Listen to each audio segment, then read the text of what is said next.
So we continue our discussion on LaGrange error bound and how that's used to help us determine the maximum error that a Taylor polynomial achieves given that we cut off that Taylor polynomial after a certain degree. So in this case, for example 8, it wants us to determine how closely the third degree, so the highest power being the third power, of a third degree Taylor polynomial for e to the x approximates the true value on the interval from 1.8 to 2.2.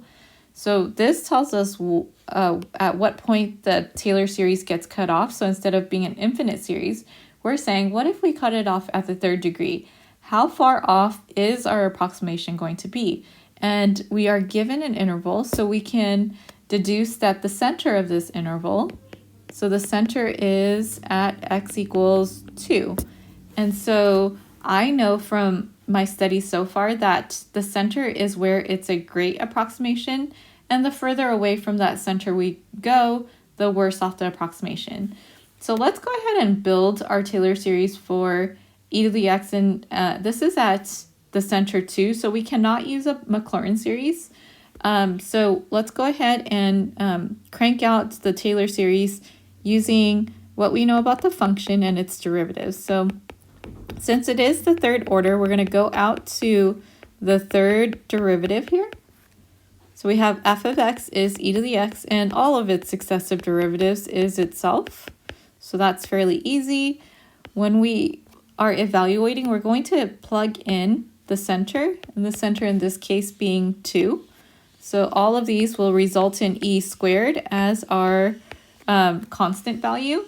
And so now if we continue on our Taylor series building, we have f of a, which is e squared, plus the first derivative over 1 factorial, x minus 2 to the first power, e squared, that's our second derivative evaluated at 2 over 2 factorial, x minus 2 to the second power, and since it says third degree, we're going to go up to the third degree.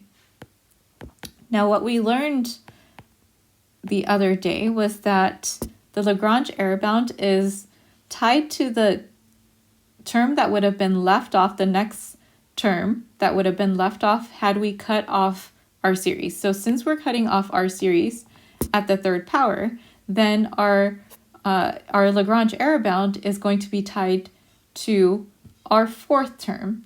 So in this case, when we're looking at our fourth term, that's going to be, we're wanting to find out little pieces of information based off of what we know of this series. So if we know that, let's first of all look at what e to the x looks like. Okay, so we know e to the x is an increasing function, and our interval is from 1.8, so let's assume this is 1.8, to 2.2. Okay, where the center of this is at 2. And I just kind of approximated, get a visual idea of the y values. So we would say that our remainder, or our Lagrange error bound, is going to be tied to the fourth term. So I'm going to come up with an expression for that. So the fourth term would be, and let's call it max error.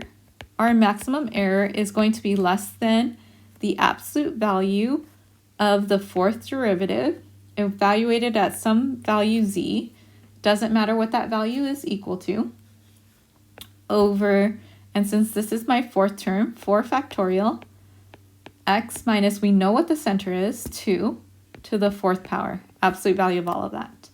Okay, so the question is, what do I fill in for the fourth derivative and what do I plug in for x?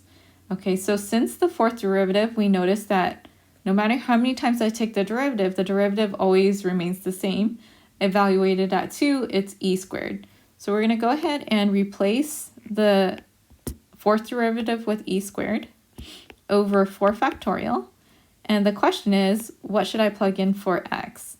X is usually where you're finding an approximation for, since this didn't state what value we're approximating. So for example, if it said find the error at for e to the 2.1, we would know to plug 2.1 in. Since we're just finding a maximum error, we want to know, well, where where would it provide me a value that's the greatest? So if I'm looking for the maximum error, I want to think back to the fact that the approximation is a good approximation at the center, but the further away we move from the center, the worse off the approximation. So where is the furthest you could move away from the center?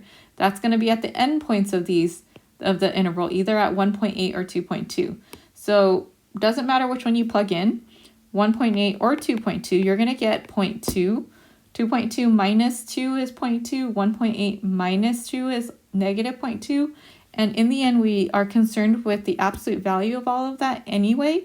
So our max error is going to be less than the value that we get here. So if we now take and simplify this, we get a value that is 0.006. So our max error is 0.006.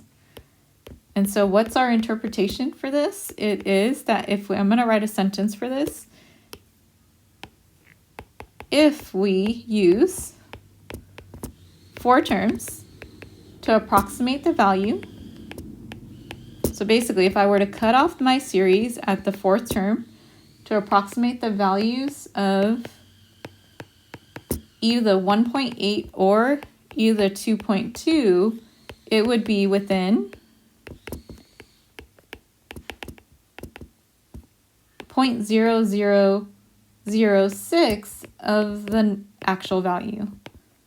So if I were to punch 1.8 into my calculator, e to the 1.8 or e to the 2.2, versus plugging it into this series that I cut off at the 3rd power, it would be within 0.0006.